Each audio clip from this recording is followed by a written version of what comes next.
Bharatiya Janata party के प्रदेश महामंत्री धर्मपाल सिंह ने शनिवार को कहा कि देश को आर्थिक व सामरिक महाशक्ति बनाने के लिए एक देश एक चुनाव आवश्यक है। शारदा यूनिवर्सिटी ग्रेटर नोएडा में आयोजित एक राष्ट्र एक चुनाव पर युवा टाउन हॉल में वह कार्यक्रम को संबोधित कर रहे थे। इस कार्यक्रम में सांसद डॉक्टर महेश शर्मा जी के अलावा क्षेत्रीय सभी जनप्रतिनिधि शामिल हुए। हम सब जानते हैं कि हमारा देश एक लोकतांत्रिक देश है और भारत का लोकतंत्र जीवंत चुनावी प्रणाली इसके द्वारा शासन को सशक्त और सक्रिय बनाता है। स्वतंत्रता के बाद से अब तक अगर हम विचार करेंगे, देखेंगे तो लगभग 400 से भी अधिक बार लोकसभा विधानसभा के चुनाव हुए हैं। ये हमारी चुनावी प्रक्रिया की तो जीत है कि हमने निष्पक्षता के साथ, पारदर्शिता के साथ ये चुनाव संपन्न कराए हैं, लेकिन बार बार चुनाव होने से एक अच्छी श्रेष्ठ कोई प्रणाली विकसित हो, इसकी चर्चा जरूर प्रारंभ हुई है और उसी को हमने कहा है कि वन नेशन वन इलेक्शन। ये अगर व्यवस्था हमारे देश में लागू होगी तो कुछ परिस्थिति भिन्न होगी।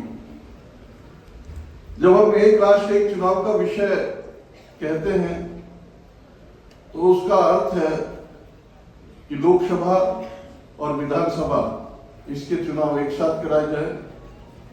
एक ही समय में एक ही व्यक्ति को 2 मतपत्र या 2 ईवीएम मशीन का उपयोग करने की अनुमति मिले।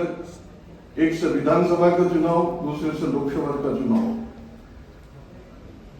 और देश बहुत बड़ा है, इसलिए मतदान कुछ चरणों में हो सकता है, लेकिन उसकी फ्रीक्वेंसी एक ही होनी चाहिए, 5 साल में एक बार ही होना चाहिए।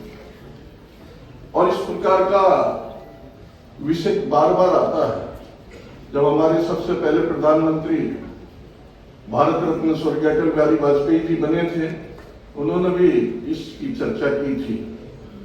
2014 में जब प्रथम बार हमारे देश के लोकप्रिय प्रधानमंत्री आदरणीय मोदी जी प्रधानमंत्री बने, उन्होंने भी इसके विषय में चिंता व्यक्त की थी इस परिस्थिति से और एक राष्ट्र एक चुनाव की आवश्यकता पर जोर दिया था।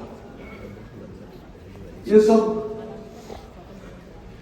देखते हुए सितंबर 2023 हमारे देश के पूर्व राष्ट्रपति श्री रामनाथ कोविंद जी, उनकी अध्यक्षता में एक हाई लेवल कमेटी बनी, उच्च स्तरीय समिति बनी और उसमें पूरे देश भर में घूमकर लगभग 1 वर्ष बाद 8,500 से अधिक पेज की रिपोर्ट देश के सामने प्रस्तुत की।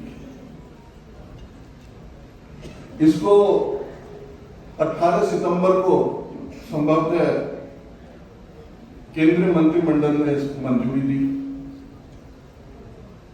और 17 यानी लगभग दिसंबर का कोई डेट होगी जिसमें हमारे संविधान का 129वां संशोधन विधेयक सदन के अंदर लाया गया और केंद्रीय मंत्रिमंडल ने उसको मंजूरी दी। इसके बाद उस विधेयक का संसद में उस पर वोटिंग हुई।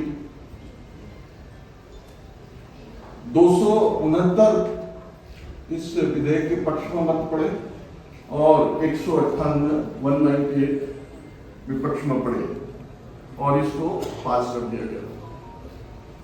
उसी समय हमारे देश के गृह मंत्री माननीय अमित शाह जी ने कहा कि इसको जेपीसी में ज्वाइंट पार्लियामेंट कमेटी में भेजना ठीक रहेगा और हमारे कानून मंत्री आदरणीय श्री अर्जुन राम मेघवाल जी ने इसको जो 39 सदस्य 39 मेंबर की जेपीसी है उसको भेज दिया है और उसकी लगभग 2 बैठक भी हुई है। हमने देखा होगा कि हमारे देश में मतदाताओं की उदासीनता भी बढ़ती चली गई। बार बार सोचते हैं कि मतदान प्रतिशत बढ़ना चाहिए। 28%, 30% तक मतदान हमारे देश में होने लगा। अगर हम जहां पर ये प्रणाली लागू है, स्वीडन जैसा देश जहां पर प्रत्येक 4 साल बाद दोनों चुनाव एक साथ होते हैं, वहां का अगर हम वोटिंग परसेंटेज देखते हैं तो 87%। दक्षिणी अफ्रीका, वहां पर चुनाव साथ साथ होते हैं, वहां का देखते हैं तो वहां भी वोटिंग परसेंटेज हमारा 85-90 के बीच में रहता है। ये सारी परिस्थितियों ने जन्म दिया कि हमारे देश में भी एक राष्ट्र और एक चुनाव की प्रणाली लागू होनी चाहिए। और इसके लिए ये हमारी जो हाई लेवल कमेटी हमारे पूर्व राष्ट्रपति रामनाथ कोविंद जी की अध्यक्षता में गठित हुई थी, उसने बहुत सारा काम इस विषय में किया है। संसाधनों की बर्बादी और सामाजिक आर्थिक बाधाओं को रोकने के लिए एक राष्ट्र और एक चुनाव ये बहुत आवश्यक है। कुछ आर्थिक जगत से जुड़े हुए संगठन हमारे देश में काम करते हैं, जैसे CII, फिक्की, एसोचैम, ऐसे सभी संगठनों से जो व्यापारिक संगठन है, इनसे बातचीत की। इन्होंने भी कहा कि एक राष्ट्र और एक चुनाव ये प्रणाली हमारे लिए बेस्ट है, ये होना चाहिए और आर्थिक स्थिरता के लिए ये बहुत अधिक आवश्यक है। कानूनी और संविधान के जो हमारे विशेषज्ञ हैं, उनसे जब चर्चा की तो उन्होंने बताया कि संविधान का आर्टिकल 82A और 324A इसमें संशोधन का प्रस्ताव रखा है उन्होंने। इसमें संशोधन करना पड़ेगा जिससे हम लोकसभा, राज्य की विधानसभा, राज्य के जो लोकल बॉडीज इलेक्शन होते हैं, नगर पालिका, नगर निगम, नगर पंचायत, ब्लॉक प्रमुख, इन सब चुनावों में को एक साथ कराया जा सकता है। और इसके लिए उन्होंने कहा भी है कि इसके लिए 2 चरणों में चुनाव किया जा सकता है। पहले चरण में लोकसभा और विधानसभा के चुनाव, ये चुनाव संपन्न होने के 100 दिन बाद नगर पालिका, नगर निगम और नगर पंचायत इनके चुनाव कराए जा सकते हैं। विधानसभा का चुनाव अलग होता है, लोकसभा का चुनाव अलग होता है और लोकल बॉडीज का चुनाव अलग होता है। तो हमारे देश में EVM मशीन हो या VVPAT हो, इसकी व्यवस्था भी उतनी ही है। इसको एक साथ लागू करने पर बहुत बड़ी मात्रा में EVM मशीन और VVPAT इसकी जरूरत पड़ेगी। उसके लिए भी अभी हमारा देश तैयार नहीं है, उसमें भी समय लगेगा।